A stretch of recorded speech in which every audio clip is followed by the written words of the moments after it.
রুমাল দেখলেন যে উঠে গেল এবং শেখ হাসিনাকে ছেড়ে দাও।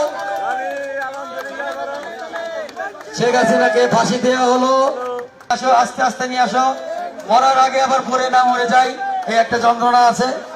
আপনারা দেখছেন যে আপনারা একটু সাইড দেন ভাই, আপনারা একটু কাইন্ডলি ভিতরে যান, আস্তে আস্তে ভাই, এত জোরে তোর বুড়ি মানুষ ভাই এভাবে করে নিয়ে যেতে হয় না, বয়স্ক মানুষ, আস্তে আস্তে নাও, মরার আগেই মেরে ফেলবো নাকি? আস্তে আস্তে আস্তে আস্তে ভাই, এত তাড়াহুড়া কিছু নাই, এত তাড়াহুড়া কিছু নাই।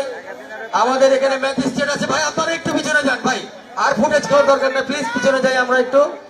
ভাই একটু দাঁড়াও, তোমরা তো ওয়েট করো না, জল্লাদ তুমি কি নিয়ম জানো না? দাঁড়াও, ম্যাজিস্ট্রেট আছে এখানে, আমাদের দামি ম্যাজিস্ট্রেট উপস্থিত আছে, উনি ওখানে গিয়ে শেখ হাসিনার সাথে কিছু বার্তালাপ করবে, সেগুলো ব্যবস্থা আছে। আমাদের এখানে কালো কাপড়টা একটু পরে দাও, হুজুর আছে, কালো কাপড় আছে। ভাই আমি ম্যাজিস্ট্রেট সাহেবকে বলছি, দামি ম্যাজিস্ট্রেট সাহেব আপনি একটু উপরে আসেন। আমাদের যে আসামি আছে ফাঁসির কাস্টে, তার একটা স্বীকারোক্তি নেন এবং উনি কি বলে আপনি এসে জানান, উনি কি ওনার অপরাধ স্বীকার করেছে কিনা। আপনি গিয়ে আপনি স্বীকারোক্তি নিয়ে আসেন, যান আপনি ওদিকে যান। আস্তাগফিরুল্লাহ কি জানে না?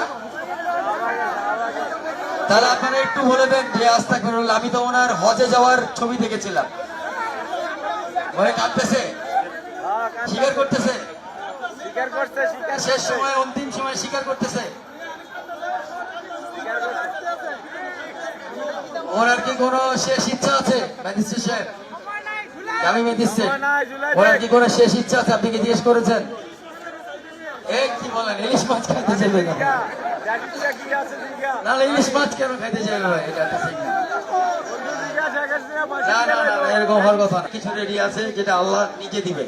আপনারা কালো কাপড়টা, ওনার মুখের কালো কাপড়টা জল্লাদের কাছে হ্যান্ড ওভার করার জন্য আমি অনুরোধ করব। কালো কাপড়টা তাকে পরিয়ে দেওয়া হোক।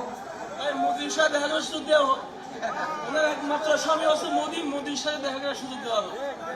এই মুহূর্তে আসলে সেই উপায় নাই, কারণ একদম ফাঁসির মানে কাছে আছে, দড়ি খুব কাছে আছে। আমরা দেখতে পাচ্ছি কালো কাপড় দিয়ে তার মুখ ঢেকে দেওয়া হচ্ছে। আমার নিজেরও খুব খারাপ লাগছে ব্যাপারটা আসলে। আস্তে আস্তে, তোমাদের এত তাড়াহুড়া কেন ভাই বুঝলাম না। কাপড়টা বাঁধো, কালো কাপড়টা বাঁধো। অনেক কলমা পড়েছে, আলহামদুলিল্লাহ। আল্লাহ আমাদের যা শাস্তি দিচ্ছি, আল্লাহ ওনাকে ক্ষমা করে দিক। জমটুপি পরানো হচ্ছে, আপনারা দেখছেন। খুবই আপনাদের যারা আওয়ামী লীগের লোকজন আছে হয়তো খুব হৃদয় বিদারক লাগছে আপনাদের কাছে। এইভাবেই কিন্তু ফাঁসি দেওয়া হবে। আমি বাংলাদেশ সরকারকে একটা সাহস দিয়ে যাচ্ছি, আমরা মৌলিক বাংলা এবং জনসাধারণ মিলে, যে তারা যেন এইভাবে করেই ফাঁসিটা কার্যকর করে। এবং দেখছেন আস্তে আস্তে সেই ফাঁসির দড়িটা কিভাবে তার গলার মধ্যে ঢুকে যাচ্ছে, মাথার মধ্যে দিয়ে প্রবেশ করানো হচ্ছে এবং টাইট করে দেওয়া হচ্ছে। আর তোমরা কিন্তু ছেড়ে দেওয়ার আগে এই এখান থেকে কিন্তু এই যে ম্যাজিস্ট্রেটের দিকে খেয়াল করো, এই যে এই রুমাল ম্যাজিস্ট্রেট যখন ফেলবে ঠিক সেই মুহূর্তে কিন্তু তোমাকে ছাড়তে হবে দড়িটা।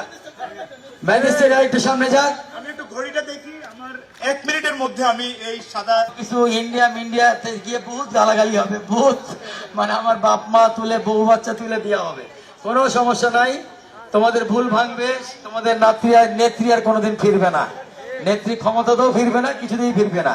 তোমরা ফিরে আসো, তোমরা বাংলাদেশে ফিরে আসো, তোমরা বাংলাদেশের ভালো মানুষের দিকে ফিরে আসো। রুমাল দেখলেন যে উঠে গেল এবং শেখ হাসিনাকে ছেড়ে দাও। শেখ হাসিনাকে ফাঁসি দেওয়া হলো এবং নড়ানড়ি করছে, ছটফট করছে, শেষ নিঃশ্বাস হয়তো বের হয়ে যাচ্ছে, ছটফট করছে, ছটফট করছে, শেষ নিঃশ্বাসটা বের হয়ে যাচ্ছে মনে হয়। লা ইলাহা ইল্লাল্লাহু মুহাম্মাদুর রাসূলুল্লাহ, ইন্না লিল্লাহি ওয়া ইন্না ইলাইহি রাজিউন।